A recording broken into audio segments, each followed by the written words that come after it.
Now's a good time to remember where tequila's story truly began. In 1795, Cuervo invented tequila. Cuervo. What are you doing here? Cuervo. Anytime someone says Cuervo, I show up. Well, I do know that to be true, but even during ad reads, like... Cuervo. I think he could lay out, especially for one of our great partners. Sweet, delicious Cuervo. Since then, Cuervo has stayed true to its roots. The same family, the same land, the same passion. Cuervo. So, enjoy the tequila that started it all. Cuervo. Cuervo. The tequila that invented tequila. Proximo. Cuervo.com. Please drink responsibly. Cuervo. When did making plans get this complicated? It's time to streamline with WhatsApp, the secure messaging app that brings the whole group together. Use polls to settle dinner plans. Send event invites and pin messages so no one forgets Mom's 60th. And never miss a meme or milestone. All protected with end-to-end encryption. It's time for WhatsApp. Message privately with everyone. Learn more at whatsapp.com. This episode is brought to you by State Farm. Listening to this podcast? Smart move. Being financially savvy? Smart move. Another smart move? Having State Farm help you create a competitive price when you choose to bundle home and auto. Bundling, just another way to save with the Personal Price Plan. Like a good neighbor, State Farm is there. Prices are based on rating plans that vary by state. Coverage options are selected by the customer. Availability, amount of discounts and savings, and eligibility vary by state. Welcome to the Big Suey, presented by DraftKings, Why are you listening to this show? the podcast that seems very similar to the other Dan Le Batard podcast. I'm sorry, I'm not going to apologize for that. In fact, the only difference seems to be this imaging. I have been tempted in restaurants just walking past tables to grab somebody's fries that if they're just there. That hasn't happened to you guys? I've done it. And now, here's the marching man to nowhere, Fat Face, and the habitual liar. This episode of the Dan Le Batard Show is presented by DraftKings. DraftKings, the crown is yours. Chris Cody, are you going to hit the Stephen A. Smith happy birthday sound, or should I hit it? All right. Happy 23rd birthday to Emeka Eggbegbu. Emeka Eggbegbu. Happy birthday to him. I don't care. Good luck. Emeka Eggbegbu. My bad. I had the Emeka wrong. I got the Eggbegbu right. But Emeka Eggbegbu. Okay. Happy 23rd birthday for him. He has no functioning hamstrings. Baker Mayfield will win without him. Doesn't need him in any way, even though he is great. The things happening with Baker Mayfield are a little bit puzzling to me. Yesterday on the show, I said no two people in human history would have tackled him on that 3rd and 14 first down run, because he was going to get that first down by lowering his shoulder and somehow running between two tacklers. Who do you think's the best person, like, in history to be a football player that wasn't a football player, just based on stature? Tony. Okay, I'm going to have to do this to Jeremy. I'm sorry that I have to do this. To Jeremy. We got a major penalty on Jeremy. 5 minutes for being Jeremy. A major? He said he was yes and. But all he gave me was Tony. Yeah, that was funny. It was? Yeah, I didn't see you doing anything with a question. Well, that's giving Billy the room to be Billy, but since, you know what? You're right, actually. Who's this for? I don't know. Billy's got a major penalty. 5 minutes for being Billy. A major? You got to call it both ways. Can you guys put on the screen, please, in the corner as Dianna Russini joins us from The Athletic? Just that Knicks game last night, the tic-tac-toe that the This was great. fans were playing. Just put it in the corner for entertainment purposes as Dianna is on with us so that people can just enjoy that on an endless loop. And also, play for Dianna, please, what happened to Adam Schefter yesterday, where Adam Schefter goes on Pat McAfee and says this on McAfee. I don't see, it doesn't mean I'm right, but I don't see a coaching move being made anytime soon. And then less than an hour later, he tweeted out, Brian Callahan has been fired. That is correct. Dianna Russini's Pumped about worst this one. nightmare Worst. And in his defense, he's asked by McAfee, so he's just like, I don't know is not a good answer here, so I got to give some jazz hands. He says he could be wrong, and then he was wrong less than an hour later. Dianna, how surprising was this in league circles? Mike Ryan was overjoyed. He thinks that Callahan is a clown show for his beloved Cam Ward. Bad franchise. Yeah, I don't think Brian Callahan getting fired was shocking. It was just when he was fired. There was a belief around the league that this regime, right, of Mike Berganzi, the new general manager, he's leading all this, wanted to keep Callahan to just kind of get through this season. I don't think they believed in an in-season firing. So to me, this is in defense of Schefter, by the way. I think the reason why he said he didn't believe that there'd be a firing, because I think he also was aware that they did not want to do this, right? So what does that usually tell you? If the people running the show, we'll call it, are saying we're not going to fire Brian Callahan, and then there's a firing, that reeks of ownership. That's owner calling, going, yeah, I can't do this anymore. And I believe that that's kind of how that happened and why that went down. To also Schefter's defense, he did kind of shelf it, right? Because he's like, I could be wrong. He's smart. Like, I'm an idiot sometimes when I do this stuff. I'm like, nobody's getting fired. Not today. No way. I have to do a better job of, because he's been doing this so long. He knows things can change like that. And that's exactly what happened. And he had to eat it a little bit. But on to the next one. No one broke the Callahan story. The Titans did. The Titans were the one who put that out, so we all lost. Dianna, it seems to be a mess of a franchise. They've made bad move after bad move. I guess the whole chain started with getting rid of Mike Vrabel, who seems to be doing really well in New England.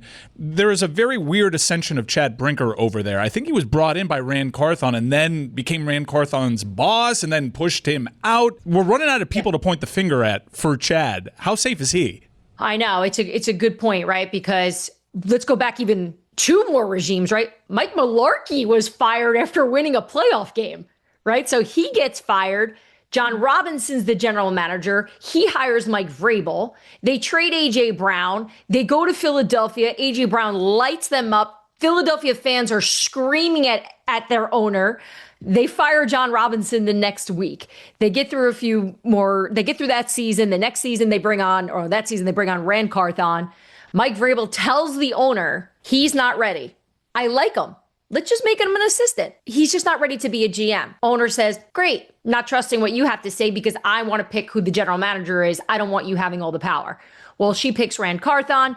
They figure out pretty quickly he's not the right choice either.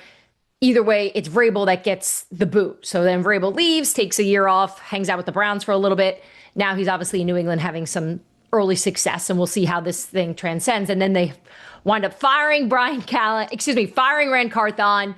And as you said, now Chad Brinker is part of all this. I think Chad Brinker has his tentacles in all of this for sure, but I think his relationship with ownership and their belief in what he can do is really strong. If you heard their press conference last night, and I'm not sure if you guys tuned into it because it was like 8:30 Eastern during Monday Night Football, Mike Berganzi and Chad Brinker sat at the table in front of the Titans media and laid out the picture of, we have 9 Super Bowls between us in the front office, which is a wild thing to say, I believe, to basically say, we have the credentials to fix this, yet we all know we have not seen that. So, Mike, I do think a lot of people were making this about Brian Callahan versus Mike Vrabel, and then obviously the Patriots are coming in to Nashville this weekend to play them, and there was definitely some chatter yesterday that did the Titans fire Brian Callahan before Mike Vrabel could come into town and embarrass them if they won to just avoid it, right? Like, let's just not give him the satisfaction. Let's just fire Brian now. Interesting. I don't know if that's true. That's just like fun theories that people had going on yesterday. But this was never about comparing Brian Callahan to Mike Vrabel. I think we all can agree that Vrabel is a better coach. I think the story of this upcoming Sunday is the dysfunction of this organization with the number 1 overall pick who has shown that he can play. Are they going to be able to fix this and get the most out of the player? And I think the Vrabel side to this is, look, I don't think he ever really wanted to leave Tennessee. I think he wanted to be there for the rest of his life, and they had some success there. But at the end, it was obvious that him and the owner did not like one another. So this is more about ownership versus Mike Vrabel on Sunday. It's not just Cam Ward at this point, though, where the number 1 pick has had their coach fired. It's the last 4 quarterbacks taken number 1 overall. Schefter tweeted this out yesterday. It's Trevor Lawrence. Urban Meyer was fired in 2021. Yep. It's Bryce Young. Frank Reich was fired. It's Caleb Williams. Matt Eberflus was fired. And now Cam Ward, Brian Callahan was fired. All during the first season of these number 1 overall picks. Well, guys, it's usually because there's disorder during that time. There's very rarely a GM and a head coach together making the selection. It's all messed up, which is why we're seeing, and I believe it to be the story of the year, of just the resurgence of quarterbacks that are in the right programs, whether it's Sam Darnold in Seattle, whether it's Baker Mayfield in Tampa Bay, Mac Jones in San Francisco, Daniel Jones in Indy, right? Like, these guys, most thought they stunk when they were drafted by the teams that took them. And now they all are playing some of the best at the position. And think about being those teams, right? Like, you think the New York Giants aren't watching Daniel Jones like, what the? Like, where did that come from? Well, no, they gave him money thinking that they had an idea of where that came from. And it's not just the last 4, it's 6 of the last 8. I want to ask you some things about the last, the couple of games that we saw last night before we get to this Tua sound. You guys do realize at this point that the 4 teams that the Bills have defeated have a combined record of 3-21. And it's not just that, because that's bad enough, right? It's also this, because we've been talking a lot about the Eagles. Over the last 2 weeks, the Eagles are 0-2. They've scored 17 points a game, and they've allowed 5.7 yards per play. The Bills, also 0-2, also scoring 17 points, also allowing 5.7 yards per game. Which is the bigger problem there, Dianna? Is it that their defense is really injured, or is it that those skill players that I thought would be better can't get deep downfield, that Shakir is their only wide receiver weapon, and all of a sudden you've turned Josh Allen into somebody who's not throwing the ball downfield? Yeah, I'm not going to worry about the offense as much as I'm going to worry about the defense for Buffalo, right? Because you've got one of the best players in football playing quarterback. He just looked rushed last night. He was speeding up too much. And all, like, the first part of the season, I feel like the part of his game that was so strong was that he slowed down. I was talking to some defensive coordinators before their games when they would face the Bills, and that was something that they noticed, that he is sitting there way more comfortable in the pocket rather than running and doing all those Josh Allen things that are sometimes magnificent. And then I do think we saw last night, when he's feeling that pressure, he's kind of going back to some of those old habits. Yet he always finds ways to sort this out. So less worried about these Bills skill players. Although fans will tell you, let's go get A.J. Brown, trade deadline's coming up, let's make a move. We'll see if they're going to do that. I don't get the sense right now the Bills are going to make some big splash before this trade deadline. As for defense, like, yeah, this is, you have a defensive-minded head coach. This is where they need to hold it down. And it definitely obviously affects the way this offense plays. And we're seeing some holes now. And this is going to be something to haunt them if they don't fix it. I thought he was hurt last night. I thought he got hurt, and then all of a sudden his passes were low and very inaccurate. More inaccurate than I've seen him in a minute. You thought that was pressure, not injury. No, that's pressure. Jeff Ulbrich has done a phenomenal job. When do we ever talk about an Atlanta Falcons pass rush that's good? These guys are tough, and they were just smothering Josh. And I think that's where the problems were coming from. I don't think, and I'd like to look this up, maybe one of you guys can. I'd be curious if this was the most pressure we've seen on Josh Allen in a game this season. I bet you it's up there. I like that, DC. He's got a weird Liver King vibe over there. His son made crank call Shador. I don't know. He's crazy. I dig him. I know. Isn't that funny? Like that's how we're recall him as. Like, the guy's doing a great job with his Falcons defense. We're like, well, his son called Shador. What a weird story that was. Speaking of weird results, Atlanta losing 30-0 to Carolina confused me. Carolina's confusing, dude. Okay. You know, sometimes like we do this and we're so in it, and it, I don't know, sometimes I have to like step out in order to understand and really appreciate football. I woke up on Monday going, the Panthers are 3-3. Like, I had to check it on my phone. Their season's over. Like they're one of those stories where you have to check it because you're not sure about it. Credit to them, right? They're fighting. I think they're one of the more surprising teams right now. Being able to, you can't overlook them anymore. I feel like you could do that last year. The Panthers put up a fight now, so good for them. I don't know about you guys, but I'm someone that's constantly adding stuff to different carts on random websites. Like there's a teal Marlins hat that's been calling to me for like 2.5 years that I'm constantly getting advertisements for. Is something eventually I'll purchase because I keep those things in the cart. Then I see it, that beautiful glowing purple shop pay button. Boom, checkout's done. I don't even have to get up and find my wallet. That, my friends, is Shopify magic. That little purple button means that the store is powered by Shopify, which doesn't just make it easy to buy, but ridiculously easy to start and run your own business too. Whether you're a giant like Mattel or Gymshark or, just launching something weird from your garage, Shopify has your back. Let's be real, if we can run a show with this much chaos, you can run a business with Shopify. With hundreds of beautiful templates, tools for payments, inventory, analytics, marketing, it goes on, and it's all in one place. If you want to see less carts being abandoned, it's time for you to head over to Shopify. Sign up for your $1 per month trial and start selling today at shopify.com/Batard. Go to shopify.com/Batard. Shopify.com/Batard. Hey audience, I got a special treat for you because I want to talk to you about Miller Lite, but I want to talk to you about Miller Lite with my good friend Rose. Hey Rose! Hi everybody! When we hang out, and we hang out often, we're friends. I consider us friends. Yeah, me too. We're often toasting the good times. And what am I toasting with? With Miller Lite! That's right, Miller Lite. Whether you're hanging out with your dear friend Rose or at game day, it just hits different when you got a Miller Lite in your hand. From jaw-dropping touchdowns to fantasy heartbreaks, it's a beer that has been there for every moment. 50 years of great taste, simple ingredients, and that iconic golden color that you can spot across the room. And it's just not the color of the beer, which is brilliant. That beautiful white can. How beautiful is that? Is that you doing the sound of a can opening? Is that your favorite sound? No, it is a horsey. A horsey? All right, we'll stop doing that. And here's a kicker. Miller Lite is just 96 calories, 3.2 carbs per 12 ounces. The original light beer since 1975. That's right. And still hitting different 5 decades later. You're so good at this, Rose. I know. So whatever your game day looks like, remember, Miller time is always a good time. Look at us. We're a great tag team. High five again. Can you do that beer sound one more time? And the horse sound one more time? I regret asking you about that one, but the Miller Lite sound is good.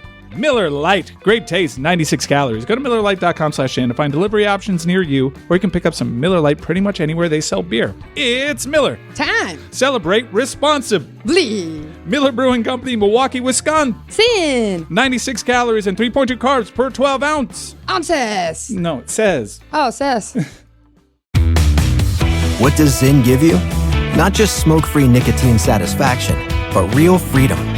Freedom to do what you love and choose your rewards. With Zyn Rewards, you can redeem points for premium tech, outdoor gear, and gift cards to your favorite retailers. Find your Zyn and keep finding rewards that fit your lifestyle at zyn.com/rewards. Warning, this product contains nicotine. Nicotine is an addictive chemical. Dan Le Batard. Are you on the Fan right now? Did Mike Greenberg call you yet? Are you ever going to go back to ESPN? People think it's so weird you're a writer now. All those years on TV, all those years, and now you write? Who reads that? Stugotz. Why did you take a job at The Atlantic? Mom, I work at The Athletic. What? You're on YouTube? This is the Dan Le Batard Show with the Stugotz.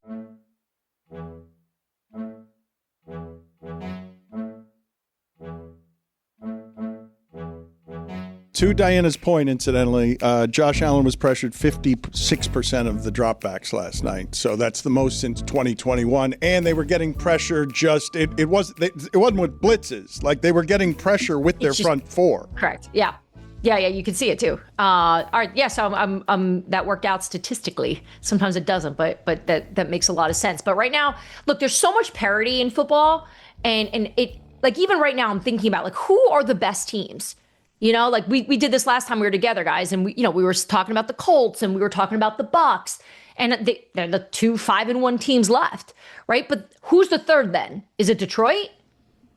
Like who's the third best team in football at this point? Is this good or bad that we don't know who's good and who's bad? Because everybody always says like parity's so great. It's like, I like really good teams. I guess it just depends on what you want to see. As a reporter, I love it because it keeps this interesting. The fact that like I care about the Panthers now is fun. We know the Colts are good. We know Denver's good, right? No, like. Okay.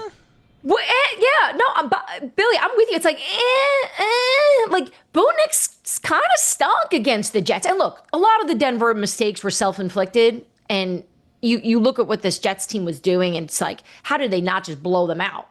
But you're right. Like, the only team that I was making that noise about a month ago that I no longer am making it's the Chiefs. They found themselves. They're just about to take off. In my opinion. What's this noise? What's this noise that you're making? Everybody knows the noise. It's like. So your analysis of so when I ask you every team in the league, are they good? Everyone but the Chiefs is going to get that sound. Yeah. So like if you'd like to do it, we'll go through it. Sure. Let's go ahead and do it. The Steelers. Schedule's tough. Yeah. The Bills. Defense not great. Patriots. Not there yet. Chargers. I don't trust them. These are different noises. These are all different. It's a scale, Dan. You don't get it. It's a scale. Yeah. It's a range of it. Because even the Colts, the Colts are good. They're the best team in the AFC, but Seattle. I don't see them in the Super Bowl. All right, let's do this. Who gives you, Billy? Who gives us the strongest I mean, I don't know because Seattle. Even the Bucks seem good, but they're injured, and Baker's always capable of doing something dumb at the wrong time. The Rams. You guys are going to do this with everybody? That's the league. The Lions. This is our point, though. Like this isn't fun. You guys don't know that the Lions are good? You guys don't feel like Green Bay is good? Okay, I can go on the other side of it. Let's do the other side. Like we could do Browns. Dolphins. Titans. Jets. You know, you're playing the game wrong. You better stop. I just keep thinking, I'm the senior NFL insider at The Athletic, owned by the New York Times, and I'm going. Yeah, and the Zoom's not picking it up, unfortunately, because the Raspberry is always a good sound. Diana, we're in a really interesting time for quarterback play in the league. It used to be a guy like Geno Smith, a guy who bounced around and reshaped himself into a starter in the NFL, was an outlier. And now you have stories like Baker Mayfield, Daniel Jones, Sam Darnold, guys that it took a little time, and now they're playing at elite levels. How does the league take this recent sample and apply it to guys like Spencer Rattler, Trevor Lawrence, even Anthony Richardson? Because we're seeing this recent trend in the league now where guys are bouncing around, they're getting with the right quarterback coach, and they're meeting their ceilings. Yeah, it's find the right programs led by the right people, right? I think Kevin O'Connell has done a great job with any quarterback that stepped in Minnesota. Kyle Shanahan does it every single season. It's why he's so well regarded. It's this McVay tree, the Shanahan tree of coaches that are the ones that seem to be unlocking a lot of the quarterback play. So I think the story, or at least the lesson from this, is you really can't give up on a lot of these guys that have the mental toughness, right? Like I was talking to somebody in Indy recently about Daniel Jones, and also I was talking to someone in Minnesota about Daniel as well. And they just kept pointing to his toughness from his time in New York, dealing with a lot of those challenges, but also just the fact that he's so coachable. And those are things I think that are just really important, even at the level of the NFL. I think those characteristics exist. Sam Darnold was probably one of the best examples of when you talk to coaches around the league, they used to always say, he can play, I'm telling you. And it would get so frustrating because you wouldn't see it. Saquon Barkley said the same thing to me about Daniel Jones when he went to Philly. I remember the first thing I said to him was, man, you got to be pumped about playing with Jalen Hurts now, right? Daniel Jones. He's like, no, Daniel is really good. You guys don't get it. Like, you give him an O-line, you give him a run game with someone like me, which we're seeing with Jonathan Taylor, we're seeing with a great O-line in Indy. Voila. It's there. It's less and more pretty good. By the way, off of last night's game, I misspoke. It wasn't pressure with 4. Atlanta was bringing 5 on 5, but it wasn't. You said 5. No, I said pressure with 4 because it was a pressure rate that was 5 guys beating 5 other guys. It wasn't 6 or 7 guys, but 5 guys does qualify as a blitz. They weren't doing it with 4. They were doing it mostly with 5. Yeah, they were very effectively sending their corners too, surprising Josh Allen's, forcing him to his weaker side. The other game last night, what did you make of Chicago and Washington? And does our NFL insider know when and how we suddenly got 2 games on Monday night? Did they tell you? Was there an announcement how that happened? I used to remember, like, Monday night only had 2 football games if one of the games on Sunday had been postponed for some sort of strange reason. A hurricane was coming or something. I know. They double up. Do you like it, though? I do, but it just used to be that Monday Night Football was a singular game with singular announcers, not a diluted 2 games, and I'm watching them at once, and I've got to watch Washington and Chicago while I'm more interested in the other game. Yeah, I personally don't love it. I'm liking the Sunday morning international games. I do it's a long day for all of us, but I like waking up, and I watch the game so differently in the morning. Like I'm way more reserved. I'm calmer. It's just like a warm up to what the rest of the day is going to be. In our house, I'm used to actually having soccer on, so it's nice to just start the day with a football game. I don't like the doubling up at night because I just think it's just too hard for my little brain to watch both games and then I'm up late. All of it, all those stupid problems that come with it. The wildest part to me, guys, and you guys are on the same time zone as me. It's just my friends on the West Coast. Like, I think we underestimate how awesome that is for them. Like, they're done watching their football and they have a whole night ahead of them. We're all like under our covers, like looking at Twitter, after these games. They're living a life. That is the one thing I do wish that we could change, is just have the games on earlier. But in terms of what I saw, the Bears came out looking prepared. They obviously used that bye week to get ready for this. And the run game that I saw from on both sides of the ball, being able to stop the run and slow the Commanders down, something that they've done so well, I think was really impressive. And just to be able to go back to Washington after the way we saw Chicago lose last year on that Hail Mary and essentially ended that year for them, right? Like that was an exorcism. One of our Bears writers was talking about that last night, of like, that game against the Commanders last year for the Bears is where it all fell apart. Matt Eberflus went in that the whole thing was just a disaster. So for the Bears to be able to turn it around this fast, like, I think we all knew Ben Johnson was going to be a good head coach, and he was obviously sought after, and he didn't make the decision to become a head coach until he felt ready. But I am surprised how quick he turned this around. And you're willing to say that it is turned around. That's Chicago. Is Chicago good? Chicago's good. What? They've got the right. Chicago's the one that's good. Could be. No. They've got the building blocks of a team that are going in the right direction. Like that. That's what is Chicago good? You don't get the my sound. bar for them is very low, right? So there's also that you have to factor in. Like, they get a big picture, but for Chicago and what those expectations are from a first-year head coach and seeing how Caleb needed a lot of coaching, like, this is good. Bears fans should be waking up today, like, just enthusiastic that this is headed in the right direction. Let's play the Tua sound for her here and get her reaction. There is only one team in the league where the coach has to come out the next day and say, my quarterback said the wrong thing. I think it starts with the leadership in helping articulate that for the guys, and then what we're expecting out of the guys, right? We're expecting this. Are we getting that? Are we not getting that? We have guys showing up to player-only meetings late, guys not showing up to player-only meetings. Like, there's a lot that goes into that. Do we have to make this mandatory? Do we not have to make this mandatory? It's a lot of things of that nature. To be clear, you're saying some players were late or missed? Late, yeah. Yeah, thank you. Mm-hmm. Mike McDaniel said afterward, that's the wrong way to handle that. That has to be in-house. Your thoughts? It's a mess. We talk about cultural issues inside locker rooms and problems that these teams have, and it's hard to point to what those are. They just put it out on Front Street. Like, they just told you the state of the Miami Dolphins. You have your franchise quarterback, the captain of their team, admitting that people are late, admitting that people aren't doing the things that they need to be doing to be a successful team.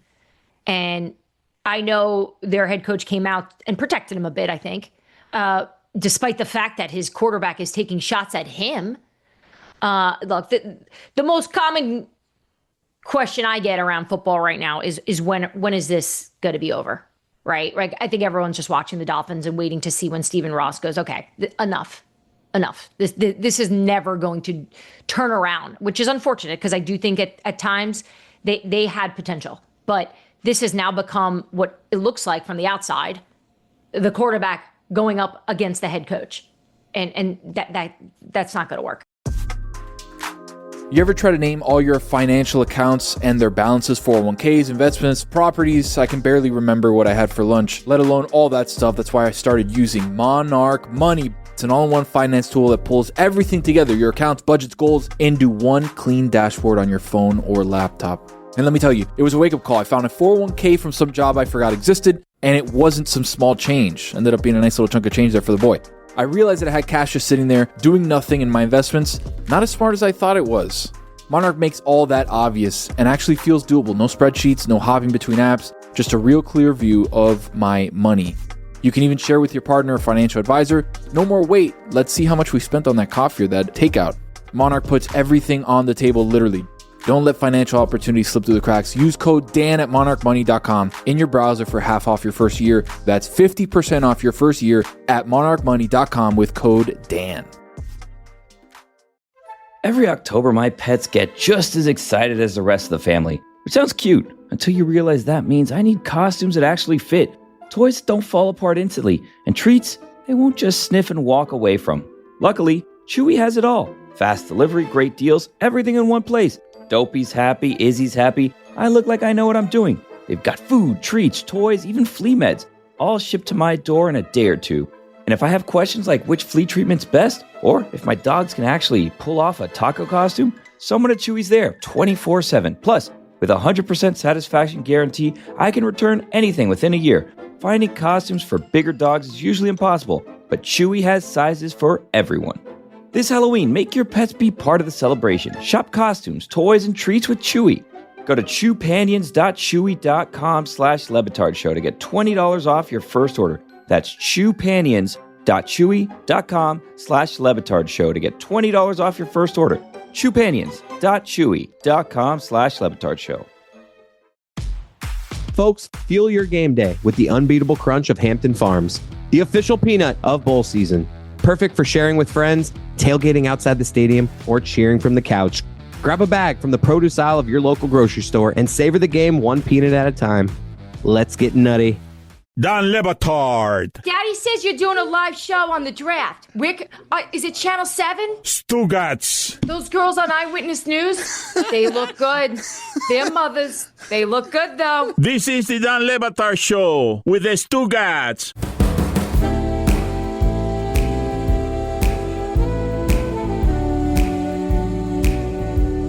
They also seem to be getting stuck in a game of semantics where when Mike McDaniel came out to say Tua shouldn't be saying that, Tua said there's players skipping player-only meetings, and Mike McDaniel's like, well, they're not exactly player-only meetings. They're player-called film study sessions that they're not attending, so it's not that big a deal. Why is this so weird? Can we just get rid of player-only meetings? They don't work. Right. And even just the definition of meeting, we saw it with Philadelphia. Right. It's like, they're like, oh, yeah, we met. And AJ Brown's like, no, we didn't. Like, we were walking to our cars and you were like, yo, catch the ball, or whatever the heck their conversation was, like that was not a meeting. And I think it's because Philly has tried so hard internally to fix it and it's not working. Like, it's almost like relationships, right? Like, when things aren't good and your significant other or your partner just wants to keep talking about it and you're like, enough with the talking about it. This is not going to fix anything. And the Dolphins are in the same bucket. Like there's nothing they can talk about anymore. They are what they are, which is not a very good team run by bad leaders right now. And it's not going to get turned around. And I just think that they want to stop the bleeding because they don't want to be embarrassed at this point because the wheels are off in Miami. I feel like each team should only be allowed one players-only meeting a year. Like, that's all you get, and you get to choose when it is that you have the players-only meeting. Because if you're having it every week, it's completely pointless. But I told you guys this offseason, I saw something I've never seen before. Never in my history covering sports. A football team got together on an off day without the coaches and had a practice that was players only. No coaches. They had training camp, and then on a day off, they got together. That team, to Diana's point of how useful these things are, the New York Jets. The New York Jets had a players-only practice this offseason, and that's the worst team in the sport, which is hard to do when Brian Callahan's team exists. I mean, but that works when it's Tom Brady during COVID and you're breaking protocol, right? When it's like Justin Fields is calling you to like a park, it's like, did you reserve this field? Like, there's kids, they have a game today. Get off the field.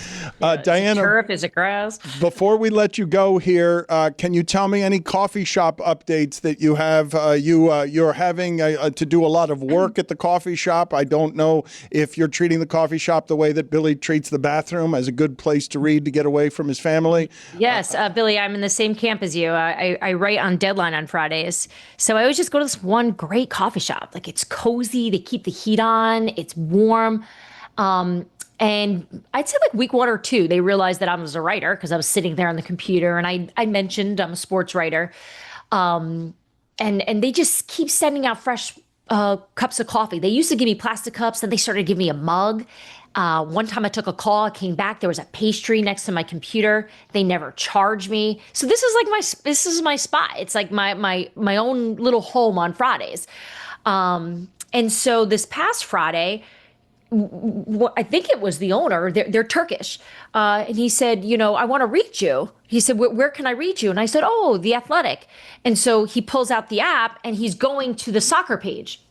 And I said, no, football, American football. And he just goes, oh, shuts the app.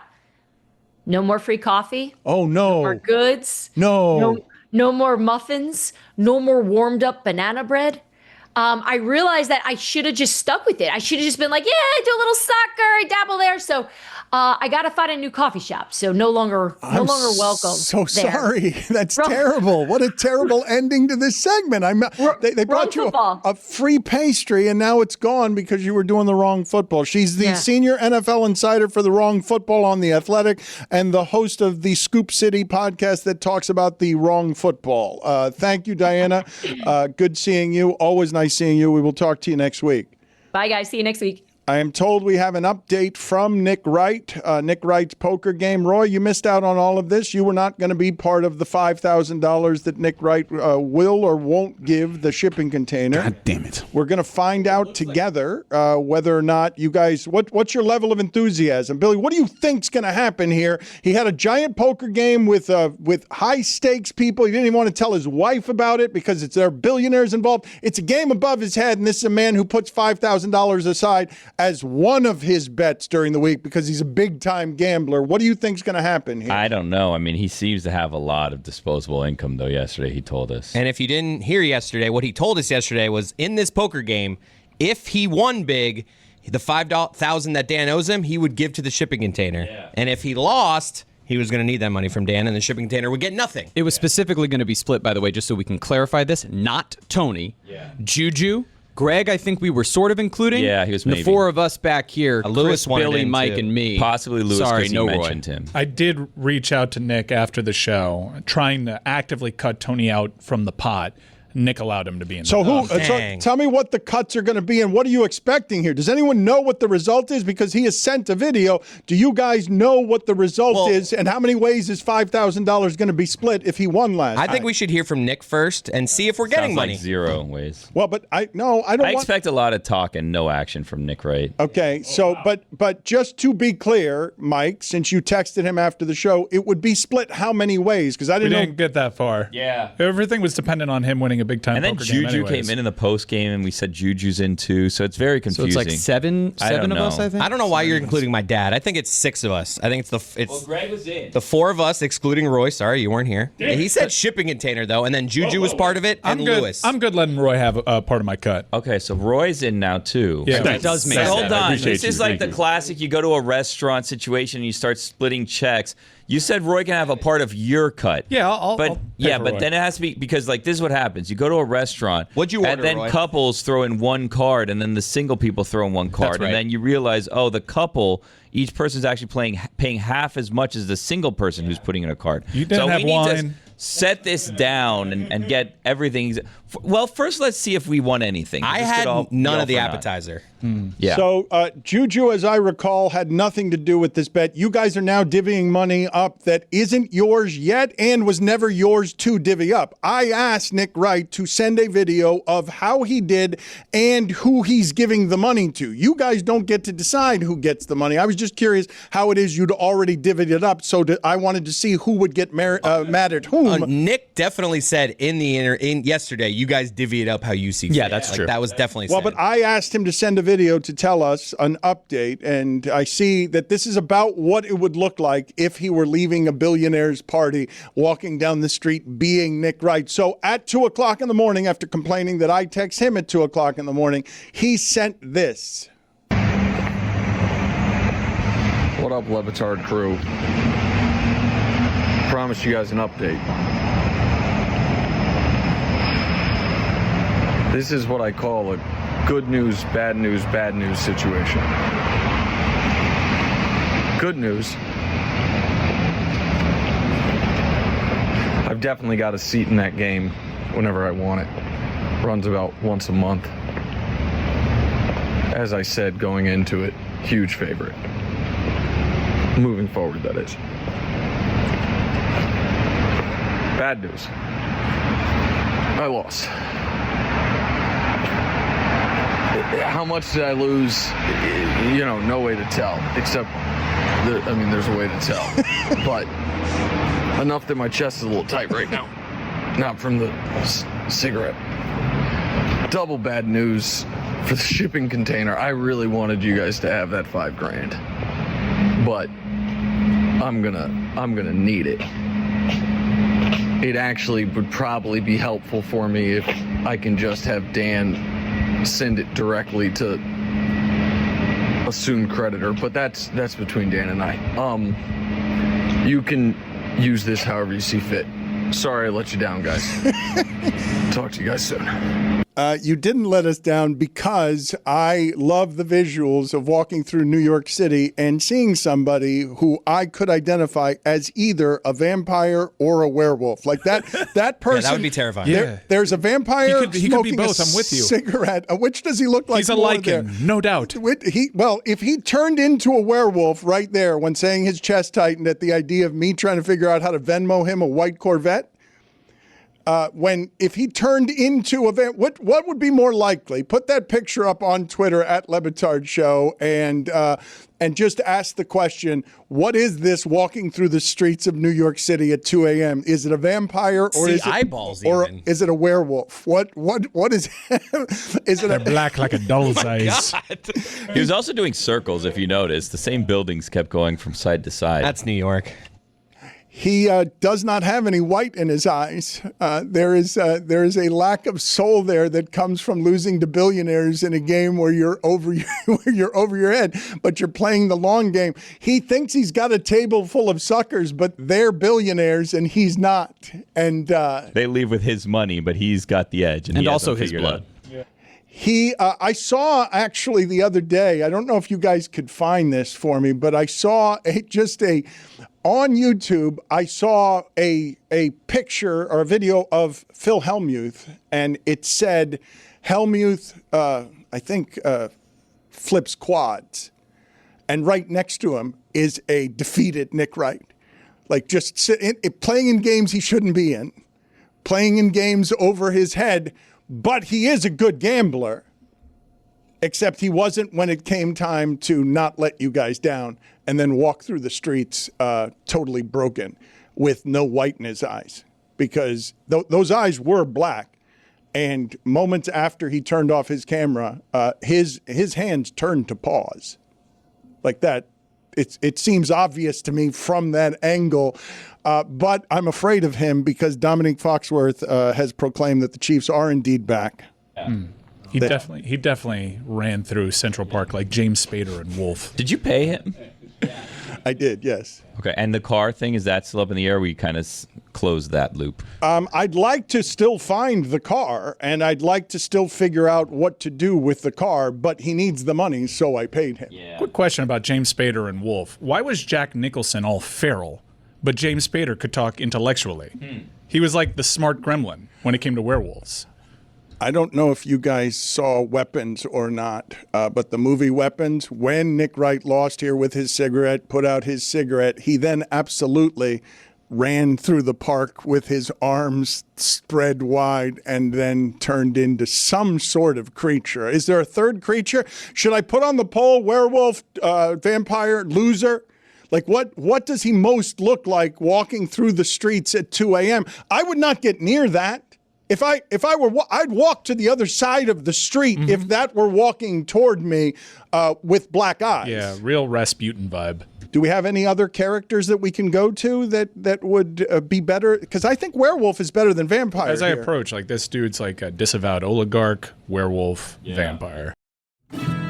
Now's a good time to remember where tequila's story truly began. In 1795, Cuervo invented tequila. Cuervo. What are you doing here? Cuervo. Anytime someone says Cuervo, I show up. Well, I do know that to be true, but even during ad reads, like Cuervo. I think you could lay out, especially for one of our great partners. Sweet, delicious Cuervo. Since then, Cuervo has stayed true to its roots. The same family, the same land, the same passion. Cuervo. So, enjoy the tequila that started it all. Cuervo. Cuervo. The tequila that invented tequila. Proximo. Cuervo.com. Please drink responsibly. Cuervo.